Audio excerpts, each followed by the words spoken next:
Top 5 لوٹے تھے آزاد کشمیر میں، اس میں انوار لاکھ شامل ہے۔ لوگوں کا جو اعتماد ہے وہ ایکشن کمیٹی میں بحال ہو چکا ہے۔ جو وزیر اعظم صاحب کی جو پریزنس تھی وہ ممبر شہر تک تھی، آپ نے انہیں پورا کشمیر دے دیا۔ اس تحریک کے اندر کوئی سیاسی پارٹی نہیں تھی، اس میں مطلب کہہ لیں آپ کہ کوئی لیڈر نہیں تھا، اس میں سب عوام تھی اور عوام نے اپنے حقوق کے لیے جو آواز اٹھائی ہے، اب یہ خاموش بیٹھنے والے نہیں ہیں۔ نقصان سب سے بڑا یہ ہوا ہے کہ آپ کا پارلیمانی نظام لڑکھڑا رہا ہے۔ یہ آزاد کشمیر 1985 سے ایک جمہوری سیٹ اپ یہاں پہ چل رہا تھا، یہاں پہ لوگ جو ہے وہ سیاسی جماعتوں کے ساتھ جڑے ہوئے تھے، نظریات تھے اور بہت اچھی ایک کمٹمنٹ تھی لوگوں کی اپنی سیاسی جماعتوں سے۔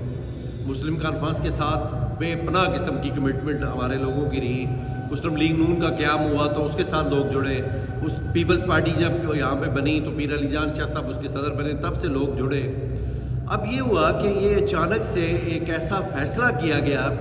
کچھ ایسی قوتیں تھیں کہ جنہوں نے ایک فیصلہ کیا کہ ایک ایسا شخص جو آزاد کشمیر کے ٹاپ 5، جو ہماری ٹرمینالوجی ہے یا ہم اپنی زبان میں جسے کہتے ہیں لوٹے، جو ٹاپ 5 لوٹے تھے آزاد کشمیر میں، اس میں انوار لاکھ شامل ہے۔ اب جو لوگ اپنی جماعتوں کے ساتھ 40 سال سے وابستہ ہیں، 30 سال سے وابستہ ہیں، وہ پوری ایک اپنی زندگیاں جوانیاں دے کے بیٹھے ہوئے ہیں، ان کے اوپر آپ نے ٹاپ 5 لوٹوں میں سے ایک لوٹا لا کے بٹھا دیا جس کی کوئی جماعت ہی نہیں ہے۔ اب یہ شاک ہوا ان ورکرز کو، ان کارکنوں کو جو پیپلز پارٹی کے تھے، مسلم لیگ نون کے تھے، اور یہ خاص طور پہ ان دونوں کو تو بہت شدید شاک ہوا کہ ہمارے اوپر یہ بندہ کون ہے، اس کو کوئی جانتا ہی نہیں تھا۔ ان کی جو وزیر اعظم صاحب کی جو پریزنس تھی وہ ممبر شہر تک تھی، آپ نے انہیں پورا کشمیر دے دیا۔ اس کا نتیجہ یہ نکلا کہ ایک تو لوگ مایوس ہوئے، جو ورکر تھا، کسی بھی جماعت کا ورکر آپ اپنے طور پہ چیک کریں کہ ہر جماعت کا ورکر مایوس ہے۔ اس خلا میں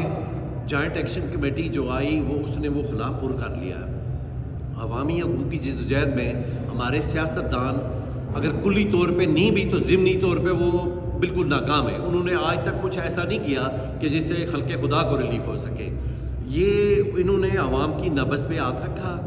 اور عوام کی ضروریات کا ادراک کیا اور انہیں ایڈریس کرنے کے بعد انہوں نے جدوجہد کی۔ اب عوام جو ہے اب وہ والا دور تو نہیں ہے کہ مجاہد اول نے فرما دیا ہے تو بس آپ ساتھ رہو گے۔ اب لوگ اپنے حقوق کی بات کرتے ہیں، اپنے مستقبل کی بات کرتے ہیں، اپنی ریاست کی بات کرتے ہیں، اپنی شناخت کی بات کرتے ہیں۔ اب ماحول بدلا ہوا ہے۔ اب انہوں نے وہ ساری چیزیں ایڈریس کی کہ جو لوگوں کے ذہنوں میں چل رہی تھیں، اس کی وجہ سے خلق خدا جوائنٹ عوامی ایکشن کمیٹی کے ساتھ مل گئی۔ ابھی جو اس کا نقصان ہوا ہے، نقصان سب سے بڑا یہ ہوا ہے کہ آپ کا پارلیمانی نظام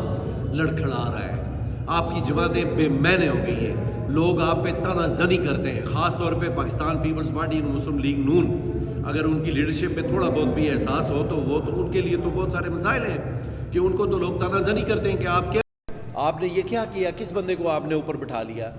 یہ جو ہمارا پارلیمانی نظام 1985 سے چل رہا تھا، آج وہ لڑکھڑا رہا ہے۔ اور یہ اگر ہمارے سیاستدانوں نے ہوش کے ناخن نہ لیے،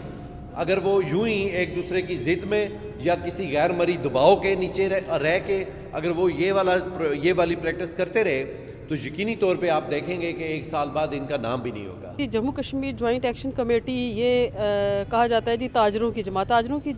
پارٹی، مطلب یہ ایک تحریک نہیں تھی بلکہ یہ پورے آزاد کشمیر کے عام لوگوں کی آواز، عام لوگوں کی تحریک تھی، جو کہ بڑی تسلسل کے ساتھ اور بڑی جو ہے وہ کہہ لیں آپ کے ڈسپلن کے ساتھ اس 1.5-2 سال میں چلی ہے، اور انہوں نے اپنے مطالبات منوائے۔ سب سے جو اہم، جو سب سے پہلا جو مطالبہ بجلی سستی کرنے کے حوالے سے، جو پاکستان میں لوگوں کی چیخیں نکل گئی تھیں، آزاد کشمیر میں جب لوگ اٹھے تو انہوں نے اپنے ان مطالبات کو منوایا۔ بلکہ یہ کہ پچھلی دفعہ رجسٹرز بھی گورنمنٹ کی طرف سے ہوئی، لیکن اس رجسٹرز کے باوجود بھی آخر حکومت نے جو ہے وہ جموں کشمیر ایکشن کمیٹی کے سامنے ہتھیار ڈالے اور جو ہے وہ بل کے اندر کمی کی۔ بلکہ پچھلے 3-4 مہینے سے جو بلز آ رہے ہیں اس میں جو پچھلا جو بلز لیے گئے ان کو بھی جو وہ کمپلسیٹ کیا جا رہا ہے لوگوں کو، سب سے جو بڑی کامیابی۔ اس کے بعد کچھ پوائنٹس کے اوپر تھا جس میں سب سے اہم پوائنٹ جو پچھلے 1-1.5 سال میں ہمارے بلکہ آنے والے 1-1.5 سال میں الیکشنز ہونے والے ہیں، نئی گورنمنٹ بظاہر نیا سیٹ اپ آنے والا ہے، تو 70 سال سے جو یہاں پہ جو ٹپیکل ایک سیاست ہو رہی تھی، جو پولیٹیشنز ہیں ان کے لیے یقیناً مشکلات ہیں، اس لیے کہ وہ عوامی حقوق کا نعرہ لگا کے ووٹس تو حلقے میں سے لے کے آ جاتے ہیں، لیکن وہ پنڈی اسلام آباد میں بیٹھ کے اسٹیٹس انجوائے کرتے ہیں۔ جموں کشمیر ایکشن کمیٹی کا جو یہ